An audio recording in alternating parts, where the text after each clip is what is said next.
What if आपको पता चले कि सक्सेस के बारे में आपको जितनी चीज़ें सिखाई गई हैं वो सारी उल्टी सिखाई गई हैं।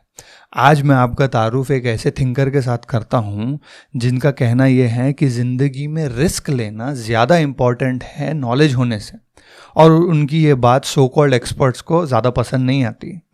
आप देखिए कि अमेरिका जो है मैथमेटिक्स में दुनिया में 26th रैंक करता है, फिर भी वर्ल्ड इकोनॉमी को वो लार्जली डोमिनेट करता है। नसीम तालेब जो है, उनकी जो किताबें हैं, ज़्यादातर लोगों ने उनके बारे में इसलिए नहीं सुना होता है क्योंकि उनकी जो किताबें होती हैं वो बहुत डेंस होती है, बहुत गाढ़ी होती हैं। तो उनके जो कॉन्सेप्ट्स हैं कैजुअल रीडर को समझने में थोड़ी दिक्कत आती है। और नसीम है ना, एक अच्छा पब्लिक स्पीकर भी नहीं है, he is not a very entertaining speaker. तो उनके वीडियोज़ और लेक्चर्स भी बहुत लोगों ने नहीं देखे होते हैं, लेकिन he is one of the important thinkers of our time. हमारे ज़माने के बहुत इंपॉर्टेंट थिंकर हैं और उनके कॉन्सेप्ट्स बहुत अच्छे हैं। स्पेशली अगर आप एजुकेशन और करियर के अंदर कुछ करना चाहते हैं, उन चीज़ों के बारे में सीखना चाहते हैं, तो नसीम की किताबें पढ़ना आपके लिए, उनके कॉन्सेप्ट समझना आपके लिए बहुत ज़रूरी है। तो आज हम उनके एक कॉन्सेप्ट को थोड़ा सिंपल भाषा में समझते हैं। नसीम का कहना यह है कि हमारे जो स्कूल और कॉलेजेस हैं उनकी मिसाल ऐसी हैं जैसे कि वो परिंदों को उड़ना सिखाते हो। और इन इंस्टीट्यूट से निकलते निकलते कुछ परिंदे ऐसे होते हैं जो अपनी उड़ने की एबिलिटी को कम्प्लीटली खो देते हैं। इसका मतलब ये है कि वो ये कहना चाह रहा है कि इंसानों के अंदर क्यूरियोसिटी, लर्निंग, ये जो है एक नेचुरल एबिलिटी है, लेकिन यही स्कूल और इंस्टीट्यूट से गुजरने के बाद कुछ इंसान ये एबिलिटी को कम्प्लीटली खो देते हैं। और ये इंस्टीट्यूट्स वही एबिलिटी जो इंसान के अंदर नेचुरली है उसको सिखाने का क्रेडिट लेना चाहते हैं। इकोनॉमिस्ट, एकेडमिस्ट, साइंटिस्ट, फॉर्मल एजुकेशन, वो कहता है कि ये लोग इंसान को, बच्चों को फ्रेजाइल बना देते हैं, क्योंकि ये लोग एक ऐसी एडवाइस देते हैं लोगों को जो कि अगर गलत हो जाए तो लोगों का तो नुकसान होता है लेकिन इनका कोई नुकसान नहीं होता। They do not have skin in the game. ये एक पूरी किताब है निकोलस नसीम तालेब ने लिखी है, स्किन इन द गेम, जिसमें वो कहता है कि ये जो एक्सपर्ट्स हैं वो हमेशा कहते रहते हैं कि कितनी सारी चीज़ें आपको पता होनी चाहिए, है ना, और ये फ्यूचर के बारे में बहुत सारे बोल्ड प्रिडिक्शंस भी करते हैं, लेकिन मोस्ट ऑफ द टाइम इनके जो बोल्ड प्रिडिक्शंस है वो गलत हो जाते हैं। अब जब वो इनके प्रिडिक्शंस गलत होते हैं तो इनका कुछ नुकसान नहीं होता इसमें, क्योंकि इनका स्किन इन द गेम है ही नहीं। इनकी मिसाल ऐसी है जैसे कि कोई एक वेदरमैन है जो टीवी पे आता है और वेदर रिपोर्ट देता है ना, कि यहाँ बारिश होगी, यहाँ धूप पड़ेगी वगैरह वगैरह। मोस्ट ऑफ द टाइम वो वेदरमैन रॉन्ग होता है, लेकिन फिर भी वो फिर दूसरे दिन आके अपनी राय फिर से देता है, क्योंकि उसने कोई कॉन्सिक्वेंसेस नहीं झेले उसके रिपोर्ट के। मतलब ये जो लोग जो सजेशंस देते हैं जिससे लोगों का नुकसान होता है, तो इनका कुछ नुकसान नहीं होता, तो ये फिर से एडवाइस देने खड़े हुए रहते हैं वहाँ पर। और वो कहता है कि ये जो लोग हैं वो नॉलेज नाम के शब्द से बहुत मोहब्बत करते हैं और हमेशा नॉलेज की जो इम्पोर्टेंस है उसका ढिंढोरा दुनिया में पीटते रहते हैं, क्योंकि वही बात है कि इनके जो नॉलेज की जो इम्पोर्टेंस को ये डिसप्रपोर्शनली इम्पोर्टेंस देते हैं, उसके वजह से लोगों का तो नुकसान होता है लेकिन इनका कुछ नुकसान नहीं होता। तो अब सवाल ये है कि अगर हम नॉलेज को इम्पोर्टेंस ना दें तो फिर किस चीज़ को इम्पोर्टेंस दें, किस चीज़ पे फोकस करें? तो नसीम का कहना यह है कि हम इंसान नॉलेज को ओवर वैल्यू करते हैं और रिस्क टेकिंग को अंडर वैल्यू करते हैं। दुनिया की सारी नॉलेज यूजलेस है अगर इंसान कोशिश ही नहीं कर रहा डेयरिंग चीज़ें करने की, जो कि प्रोग्रेस करे, जो इनोवेशन को आगे ले जाए, अचीवमेंट को आगे लेके जाए। दुनिया में जो रिस्क टेकर्स होते हैं, जो एंटरप्रेन्योर्स होते हैं, वही लोग होते हैं जो दुनिया के प्रोग्रेस को आगे ले करके जाते हैं। तो नसीम जो है वो हमारे को रिस्क एज अ कॉन्सेप्ट समझाने की कोशिश करता है, और वो हमें एक और कॉन्सेप्ट बताता है जिसको बोलते हैं एंटी फ्रेजिलिटी। एंटी फ्रेजाइल बनो, वो कहता है। अब उसको मैं आपको शॉर्टकट में समझाता हूँ कि दुनिया में चीज़ें होती है फ्रेजाइल, जैसे कि कांच का ग्लास हो गया, अगर आप उसको फेंकेंगे तो वो फूट जाएगा क्योंकि वो फ्रेजाइल है। अगर आप एक प्लास्टिक का बॉल लेंगे, अगर उसको आप फेंकेंगे तो फूटेगा नहीं क्योंकि वो रोबस्ट है ना। तो ये दो है। अब तीसरी चीज़ होती है एंटी फ्रेजाइल। जो इंसान होता है नेचुरली एंटी फ्रेजाइल होता है, जैसे कि आपके मसल्स हैं।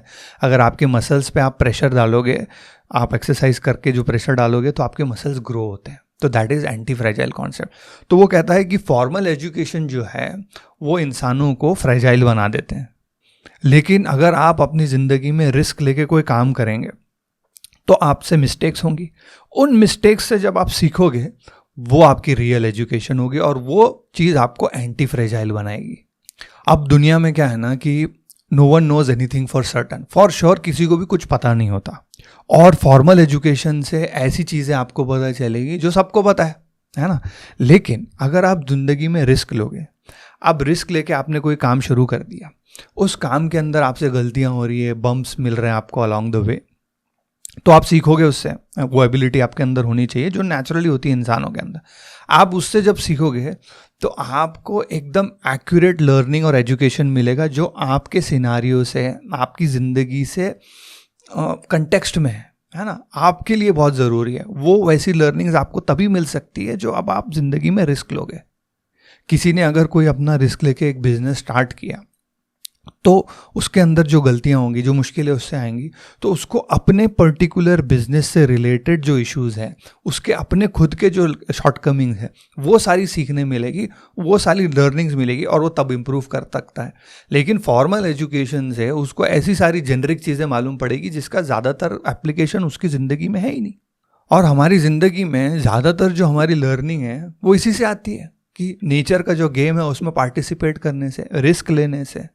और फॉर्मल एजुकेशन में जो चीज़ें आपको सिखाई जाती हैं वो इसलिए सिखाई जाती हैं कि वो चीज़ों को सिखाना आसान है, इसलिए नहीं कि वो बहुत इंपॉर्टेंट चीज़ें और आपने सीखनी चाहिए। क्योंकि बहुत सारी चीज़ हम आप दुनिया में बहुत सारा इन्फॉर्मेशन और ऐसी नॉलेज के एनकाउंटर होते हैं जो कोई इंस्टीट्यूट नहीं सिखाता, लेकिन वो बहुत इंपॉर्टेंट थी आपके लिए और वो बहुत कॉम्प्लिकेटेड थी, वो सिर्फ तजुर्बे से आप सीख सकते थे, है ना। और वो कॉन्सेप्ट और वो सारी चीज़ें आसान नहीं होता सिखाना। तो फॉर्मल एजुकेशन में ऐसी ही चीज़ें सिखा सकते हैं जो कि सिखाने के लिए थोड़ी आसानी हो। ये जो एक्सपर्ट्स होते हैं जो हमको नॉलेज सिर्फ नॉलेज के ऊपर फोकस करने की कोशिश करते हैं, वो ये भूल जाते हैं कि हमारी जो दुनिया है वो बहुत रैंडम है, हर मोमेंट दूसरे मोमेंट से अलग है, नया है ना। तो क्या होता है कि दुनिया इतनी रैंडम है और आपको कोई भी चीज़ फॉर सर्टन पता ही नहीं है, तो फॉर्मल एजुकेशन के अंदर इस दुनिया का ज्ञान समेटना बहुत मुश्किल हो जाता है। इसीलिए जब आप रिस्क लोगे, जब आप बाहर जाओगे, तो ये जो रैंडमनेस है उससे आप डे टू डे एनकाउंटर होगे। फिर आप एंटी फ्रेजाइल हो, तो जैसे जैसे आपको दिक्कतें आ रही है आप और स्ट्रांग बनते जा रहे हो। तो जितनी भी दिक्कतें आप आएगी वो आप अपने आप उसको रिजॉल्व करने में सक्षम हो जाओगे अगर आप रिस्क लेना शुरू करोगे, रिस्क लेके किसी चीज़ में आगे बढ़ जाओगे। अगर बैठ करके सिर्फ नॉलेज जमा करोगे ये सोच के कि मैं फ्यूचर समझ सकता हूँ और प्रिडिक्ट करूँगा और फिर वो हिसाब से मैं आगे बढ़ूँगा, तो आप कभी आगे बढ़ ही नहीं पाएंगे। यहाँ तक के तालिब का कहना यह है कि knowledge plays such a minor role in success is not even funny, ऐसा वो कहता है। और हमने खुद, आपने इंटरनेट पे कई ऐसे वीडियोस देखे होंगे जिसमें ये दिखाते हैं कि अमेरिकन्स कितने डम हैं, कितने बेवकूफ़ हैं, उनको कुछ पता ही नहीं है चीज़ों के बारे में, दुनिया के बारे में। फिर भी वो दुनिया का सबसे पावरफुल नेशन है आज की डेट में। वो इसलिए है कि उनके कल्चर में जो रिस्क टेकिंग है उसको इनकरेज किया जाता है। अमेरिका मैथ्स में 26, साइंस में 24th रैंक करता है, फिर भी इतना इनोवेशन कई डेकेड से एक सेंचुरी से लगभग वो पूरा इनोवेशन को लीड कर रहे हैं, आगे चल रहे फ्रंटियर में। वो इसलिए है कि आप बच्चों को, इंसानों को और कितना भी मैथ सिखाओ, कितना भी साइंस सिखा दो उनको, लेकिन अगर वो विलिंग ही नहीं है रिस्क लेने के तो प्रोग्रेस हो ही नहीं सकता, आगे बढ़ ही नहीं सकती चीज़ें। जो लोग बहादुरी से कुछ नया करते हैं जबकि पूरी दुनिया उनको बोल रही है कि आप ये गलत कर रहे हो, कि ये मजाक उड़ाते हैं, लोग बोलते हैं ये वेस्ट ऑफ टाइम है, फिर भी वो उन चीज़ों को करते हैं हिम्मत के साथ। उन्हीं लोगों के वजह से दुनिया में इनोवेशंस होते हैं, दुनिया आगे बढ़ती है, प्रोग्रेस करती है। और इशू ये है कि हमारे यहाँ, हमारी कंट्री में रिस्क टेकिंग को डिस्करेज किया जाता है। अगर अमेरिका से कंपेयर करके हम हमारे कल्चर को देखेंगे इस पर्टिकुलर चीज़ में, तो हमारे यहाँ एकेडमिक सक्सेस को ज़्यादा प्रायोरिटी देते हैं एंटरप्रेन्योर रिस्क के बजाय, है ना। कुछ चीज़ नया स्टार्ट करने का रिस्क मत लो, एक अच्छी सी जॉब ढूंढो और स्टेबल जॉब करो, ये सारी चीज़ों पे ज़्यादा फोकस हमारा इंडियंस का होता है। हमारे यहाँ एजुकेशनल प्रेशर बहुत होता है, IIT, IIM ऐसे सारे इंस्टीट्यूट्स में जाने को लोग अच्छा मानते हैं, सिर्फ उसी, मतलब अच्छा तो है ही वो, लेकिन सिर्फ उसी में जाने को अच्छा मानते हैं। रट्टा मारो, टेक्निकली प्रोफिशिएंट बनो, इन सारी चीज़ों पे ऊपर फोकस होता है।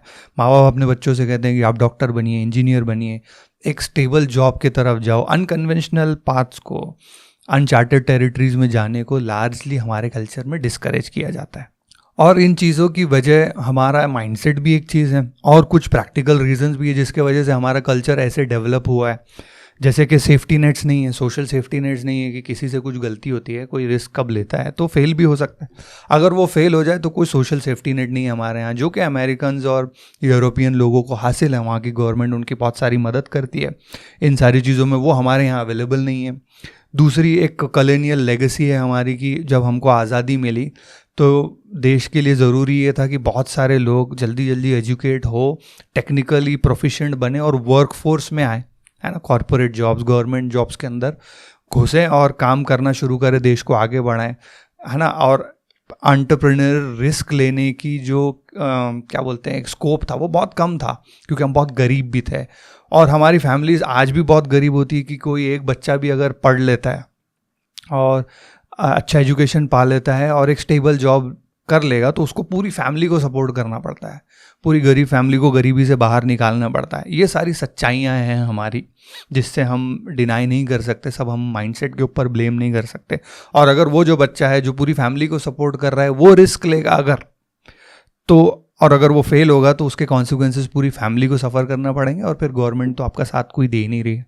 तो इसीलिए ऐसी सारी चीज़ों के वजह से हमारे कल्चर में रिस्क टेकिंग को डिस्करेज किया गया है। लेकिन अब के जो बच्चे हैं, अब थोड़ा ज़माना चेंज हो रहा है। अब जब इंडियंस के पास डिस्पोजेबल इनकम आ रही है, अब ये जो बच्चे हैं, आज के जो लोग हैं, उन्होंने पैटर्न्स को तोड़ने चाहिए, उन्होंने रिस्क लेना चाहिए। और हम भी जो एक बार गरीबी से बाहर निकल गए तो उसके बाद रिस्क ले सकते हैं कुछ करने का। रिस्क टेकिंग से ही आप ज़िंदगी में और आगे बढ़ सकते हैं। हाँ, एक गरीबी से बाहर निकलने के लिए आपने कुछ साल मेहनत करी, कुछ साल सिस्टम में गए, कॉरपोरेट जॉब करी, लेकिन आप जब एक मुकाम पे पहुंच गए जहाँ पे आप रिस्क ले सकते हैं तो फिर रिस्क लेने चाहिए। और जो लोगों के पास, जो बच्चों के पास आज सेफ्टी नेट है, जिनके पेरेंट्स के पास थोड़ी डिस्पोजेबल इनकम है, उन्होंने तो इस ट्रैप में फंसना ही नहीं चाहिए दुनिया के, जो कहता है कि जो रिवॉर्ड करता है एक स्टेबल जॉब को, है ना। रिस्क टेकिंग एबिलिटी बहुत ज़्यादा इम्पॉर्टेंट है अगर आपको ज़िंदगी में कुछ नया करना है, कुछ इनोवेट करना है। और आज के ज़माने में ना, रिस्क ना लेना दुनिया का सबसे बड़ा रिस्क है। टू हैव नेवर ट्राइड, कभी किसी चीज़ की कोशिश ही नहीं करी, है ना, कभी किसी चीज़ के लिए बस आप आगे बढ़ नहीं गए, ये ज़्यादा स्कैरी है।